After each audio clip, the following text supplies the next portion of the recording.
Assalamualaikum warahmatullahi wabarakatuh. Halo semuanya. Sebelumnya perkenalkan, nama saya Ahmad Febri Sudrajat dengan NIM 22080574030. Saya di sini akan membuat video presentasi untuk menyelesaikan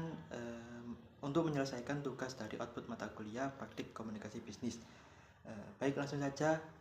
Untuk yang pertama, saya akan menjelaskan terkait tempat magang saya dan divisi yang saya tempati selama magang di PT PLN UP3 Mojokerto. Dan untuk yang kedua, nanti saya juga akan menjelaskan terkait bagaimana divisi yang ada di sana itu saling bersinergi.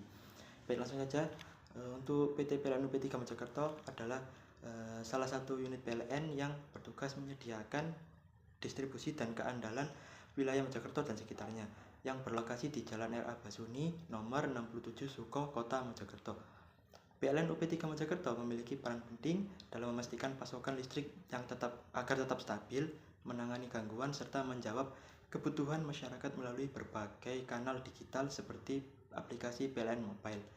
Selain fokus pada pelayanan teknis, PLN UP3 Mojokerto juga mendorong inovasi dan pengembangan infrastruktur kendaraan listrik dengan menghadirkan stasiun kendaraan listrik umum atau bisa disebut SPKLU di wilayah Mojokerto.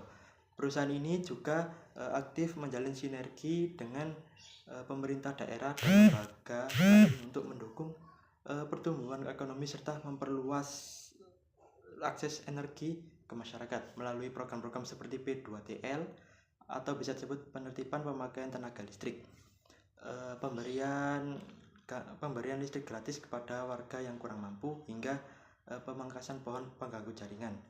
Di PLN UP3 Mojokerto juga berkomitmen menciptakan layanan yang andal, modern, dan berorientasi pada kepuasan pelanggan. Dan untuk divisi tempat magang saya berkesempatan untuk masuk ke divisi pemasaran. Divisi pemasaran di PLN UP3 Mojokerto memiliki peran strategis dalam mengembangkan layanan dan menjalin hubungan dengan pelanggan. Dipimpin oleh asisten manajer pemasaran dan pelayanan pelanggan. Divisi ini bertugas untuk merancang serta melaksanakan berbagai program pemasaran untuk menarik pelanggan baru, khususnya dari sektor industri dan bisnis. Mereka juga aktif memperkenalkan layanan unggulan seperti layanan prioritas dan produk Beyond KWH, termasuk kerjasama dengan anak perusahaan PLN seperti PLN Icon Plus dan PLN Heliora Power untuk menawarkan solusi digital, internet atau bisa disebut Econet, dan infrastruktur kendaraan listrik. Selain itu, divisi ini juga mengelola administrasi data pelanggan, pengawasan tagihan listrik, serta kegiatan penertiban terhadap pemakaian listrik tidak sah atau bisa disebut P2TL dalam menjaga hubungan baik dengan masyarakat dan pelanggan. Divisi pemasaran turut menyelenggarakan kegiatan sosial seperti edukasi pelanggan, customer gathering, dan program bantuan listrik bagi masyarakat kurang mampu. Ini menjadikan mereka sebagai ujung tombak layanan dan citra PLN di mata publik. Di divisi pemasaran ini saya diberikan tugas untuk mencatat dan atau merekap data reservasi material dari vendor PLN UP3 Mojokerto. Ini merupakan bagian penting dari proses pengelolaan logistik dan pengadaan material. Reservasi material sendiri adalah permintaan resmi untuk menggunakan atau mengeluarkan barang atau material dari gudang PLN yang sebelumnya telah dipesan atau disediakan oleh vendor atau bisa disebut pihak ketiga. Nah, tugas ini umumnya dilakukan oleh staf di bagian logistik, administrasi, teknik, atau pendukung pelaksanaan di lapangan. Baik, saya akan menjelaskan terkait alur dari divisi untuk saling bersinergi untuk menjalankan tugas tersebut.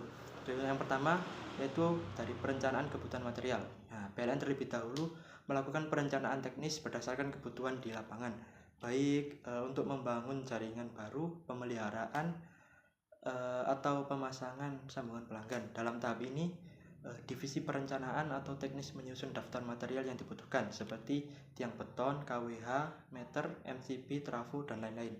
Yang kedua, ada pengadaan material ke vendor. Nah, setelah kebutuhan Setelah kebutuhan tadi disetujui, nah PLN melakukan proses pengadaan atau pembelian melalui tender atau kontrak kerjasama. Nah, vendor ini ditunjuk wajib menyediakan material sesuai spesifikasi dan waktu pengiriman yang ditentukan dalam dokumen kontrak. Nah, untuk yang ketiga yaitu pengiriman dan serah terima material. Vendor mengirimkan material ke gudang PLN UP3 Mojokerto, lalu dilakukan pemeriksaan fisik dan administrasi. Jika material itu lolos uji dan sesuai dokumen, maka barang diterima secara resmi dan dicatat dalam sistem logistik aplikasi PLN, yaitu SAP PLN.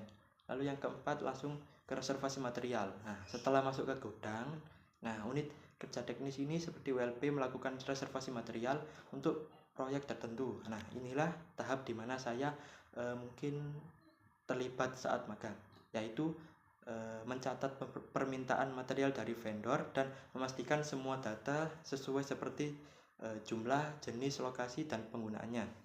Lalu selanjutnya ada penggunaan di lapangan. Nah, material yang telah direservasi tadi akan digunakan oleh tim pelaksana atau petugas lapangan PLN untuk pelaksanaan proyek. Nah, mereka mencatat hasil pemakaian, lokasi pekerjaan, dan kondisi barang setelah dipakai.